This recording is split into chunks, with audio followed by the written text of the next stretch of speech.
Ferrari came into Austria with a fresh engine, a new Shell fuel blend, and the confidence that came from a race win 2 weeks earlier in Barcelona. But they left with Lewis Hamilton in 5th, Charles Leclerc in 8th, and a radio message that seemed to cut through every bit of optimism the team had built since Spain. Hamilton's words after the Austrian Grand Prix were not just a complaint, they sounded like a diagnosis. "The cars didn't agree with any of the tires today. Our Achilles heel is obvious. A lack of straight-line speed compared to Mercedes. We are going to have to push very hard to see when we can get the next power upgrade. That won't come for a while." 3 sentences, no real room for debate. The driver basically pointed to the problem, said the upgrade that arrived in Austria did not fix it, and made it clear that the next solution is not expected anytime soon. Then Kimi Antonelli, who had been running behind Ferrari in the early laps, added another detail from outside the cockpit that made the picture even clearer. He nearly ran into Leclerc at turn 1 on lap 2, not because Leclerc braked suddenly, but because Ferrari's energy deployment reportedly dropped off so sharply down the straight that the speed gap between the two cars was around 30 kilometers per hour. The championship leader, while running behind a Ferrari at race pace, almost ended up in the back of it because the SF26 reportedly slowed so sharply on the straight. That is not a minor issue. In the paddock, it is being described as the issue, and the concern does not seem to be going away before Silverstone. The phenomenon even has a name: superclipping. Under the 2026 power unit regulations, each car manages the balance between its internal combustion engine and its electrical deployment system in a different way. The electrical side charges in certain parts of the lap, usually under braking and through slower corners, then releases that stored energy during acceleration and on the straights. When that system runs out of usable electrical energy before the end of a straight, the car loses speed. In most cases, it is not dramatic, just a small, manageable drop that drivers can work around. But Ferrari's version of the problem is being viewed as much more severe. Telemetry from Shanghai earlier in the season reportedly showed Hamilton dropping 40 miles per hour at the end of a long straight when the electrical deployment cut out. Against Mercedes, which is said to lose around 29 miles per hour at the same point. That leaves an 11-mile-per-hour gap, heading into the braking zone with less speed than your direct rival. At the Red Bull Ring in Austria, the speed trap painted the same picture in much simpler numbers. Hamilton and Leclerc were both recorded at 323 kilometers per hour through the speed measurement point. Antonelli and Russell, meanwhile, were at 328.5 kilometers per hour on a circuit where more than 60% of the lap is spent flat out. The ADU-0 engine upgrade Ferrari brought to Austria, the first of 2 allowed improvements, was supposed to start narrowing that gap. Hamilton's radio message made it clear, at least from his side, that it did not narrow it enough, and Antonelli's near miss with Leclerc only added to the concern that the deployment pattern itself, not just the peak power figure, is causing problems on track that can be both risky and costly in race terms. Hamilton's post-race comments deserve a careful read because they seem to point to something very specific that much of the coverage has not really addressed head-on. He said the Achilles heel is obvious. He also noted that the next power upgrade will not arrive for a while, and when he talked about Silverstone, he suggested he is hoping the car will be in a better place by then. And that is exactly why the reaction around Ferrari has been so intense. When a team brings an upgrade and the same straight-line weakness still appears in the data, fans and commentators start reading every lap a little differently. Suddenly, the issue is not just a bad afternoon in Austria, it looks more like a broader pattern that the team still has to solve. That is where the concern keeps building online, because the gap is not being discussed as a one-off inconvenience. It is being framed as something that can shape race starts, overtakes, defensive driving, and even how much pressure the drivers are under when they are forced to manage the car's limitations instead of attacking. In that kind of environment, every small drop in speed gets noticed fast. So even without a dramatic statement from the garage, the message from the paddock seems pretty clear. The problem has not gone away, and the clock is already ticking toward the next chance to answer it. Put those 3 statements together, and the picture starts to look a lot clearer. The ADU-0 upgrade that arrived in Austria, the same update Ferrari engine director Enrico Gualtieri had described before the weekend as relatively minor, did not seem to move the needle on the core straight-line deficit. That does not necessarily mean it was a poor upgrade.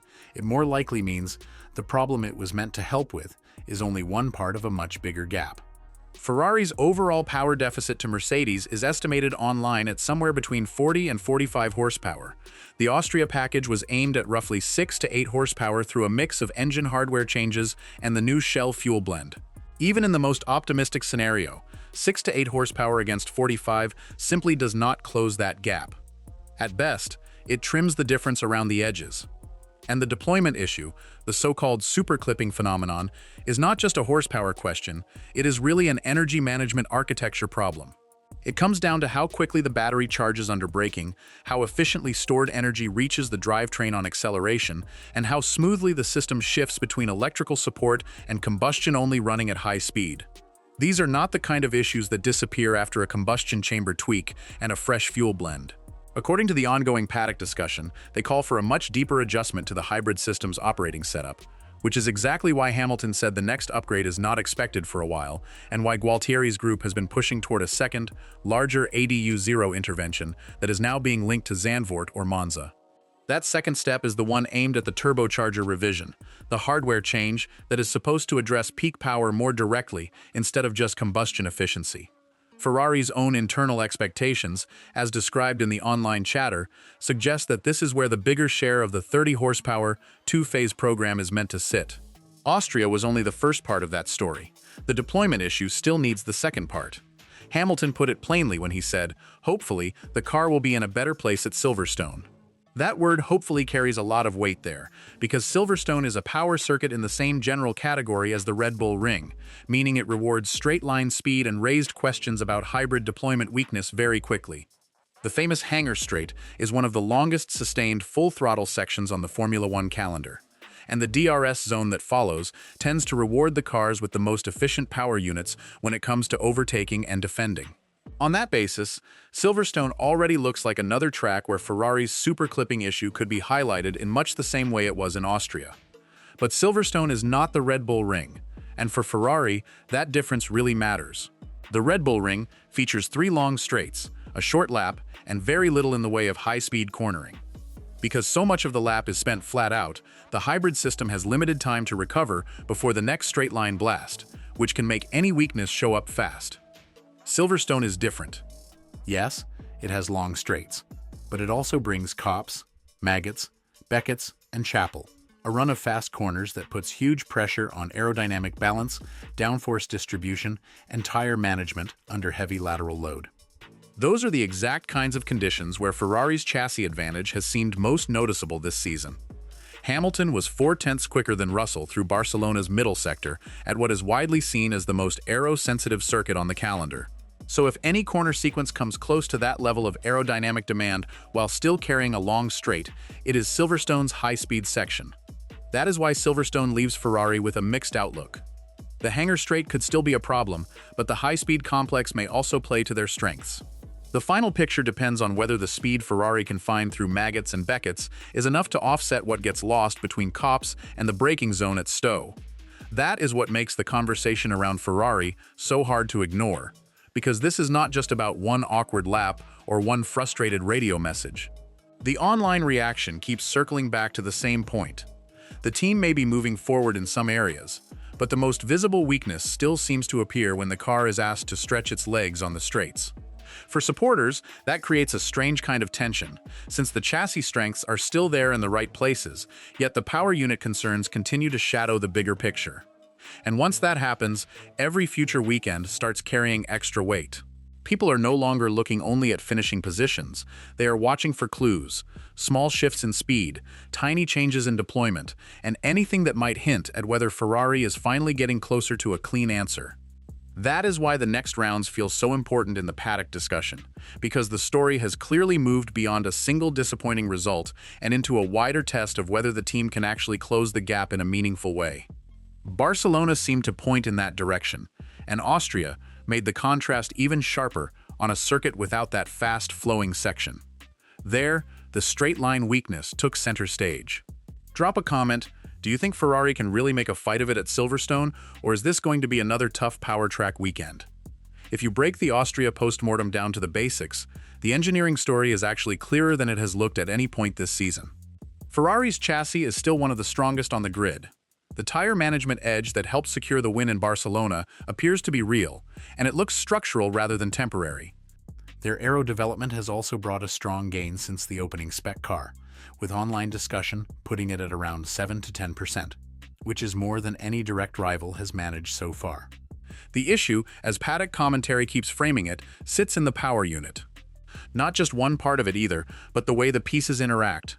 The combustion efficiency, the hybrid deployment setup, and the turbocharger spec Ferrari reportedly chose to make smaller before the season in order to favor standing start performance over pure straight-line speed. That strategy made sense before the FIA changed the pre-start procedure mid-season. Once that change arrived, the standing start benefit it was meant to deliver was reduced, while the straight-line trade-off remained. The second ADU0 update, the one Hamilton said will not arrive for a while, is now expected to target the turbocharger itself. A bigger spec package could, in theory, recover the peak horsepower that the current smaller unit seems unable to unlock. Pair that with a revised hybrid deployment setup that tackles the super clipping pattern Antonelli described from 30 km/h behind, and suddenly the SF26 starts to look less like a car that can only threaten on certain tracks and more like one that could be in the mix almost every weekend. The issue is the timing. Between Austria and that second update, Ferrari still has Silverstone, Belgium, and Hungary, 3 circuits that each expose a different part of the package. At Silverstone and Spa, the straight-line deficit and deployment weakness should show up clearly in the speed traps, and that is where the discussion around Ferrari is likely to get louder. Hungary is a different story, because there, the chassis advantage should come back on a slower, tighter layout where raw power matters less. Hamilton's comments after Austria were strikingly direct. He did not pin everything on the tires. He did not say the upgrade was useless. He explained the limitation, made it clear the fix is not immediate, and pointed attention toward the next power step, not just the next race weekend. That sounds like a driver who understands the engineering issue and is trying to keep expectations grounded. For Ferrari, the real question is whether that chassis strength is enough to keep them in the championship conversation until the second upgrade arrives. Barcelona suggested yes, Austria suggested it depends heavily on the circuit. Silverstone next weekend starts giving that question a third look. Hamilton finished 5th. Leclerc came home 8th. Ferrari had lined up 2nd and 3rd, then slipped behind both Mercedes cars, behind Verstappen, and behind Piastri. And the reason for that result does not seem like some random one-off. It does not look like a simple strategy miss, a tire call gone wrong, or just an unlucky weekend. What online discussion keeps pointing to is a very specific, repeatable limitation in how the SF26 handles electrical energy deployment on long straights. That weakness showed up in Shanghai telemetry, it showed up again in the Austrian speed trap, and now it was echoed by the championship leader himself, who nearly came together with a Ferrari at racing speed because the energy dropped off so sharply mid-straight. Hamilton laid out the issue, and he also made it clear the next fix is not coming immediately. He said he hopes Silverstone will suit the car better. What he did not spell out, but what the data and the track layout suggest, is that Silverstone gives Ferrari a real chance exactly because it is not only a straight-line circuit. That is exactly why the conversation around Ferrari keeps getting louder, because the criticism is no longer based on one bad result, it is being tied to a pattern that people think they can see across multiple weekends. When a team looks strong in one phase of the lap, but keeps giving up ground in another, every little data point starts to matter, and every radio message gets picked apart online. For Ferrari supporters, that makes the next stretch of races feel even more important, since Silverstone is not just another stop on the calendar, it is another chance to see whether the car can hold its own when the pace demands are mixed, not just when the strengths line up perfectly. And if the same straight-line problem shows up again, the discussion is only going to get sharper.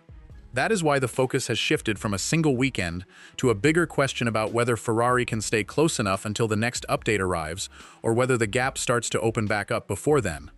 The high-speed corners at Silverstone should at least give the SF26's aero package something real to lean on. The bigger question is whether that strength can make up for what gets taken away on the hangar straight. Austria already gave one answer, and Silverstone is set to give the next. After that, Ferrari are looking toward the second ADU0 update, the turbocharger revision aimed at the shape of the deployment issue itself, not just the combustion side around it. Hamilton seems fully aware of that timeline. He put it bluntly, the fix won't come for a while.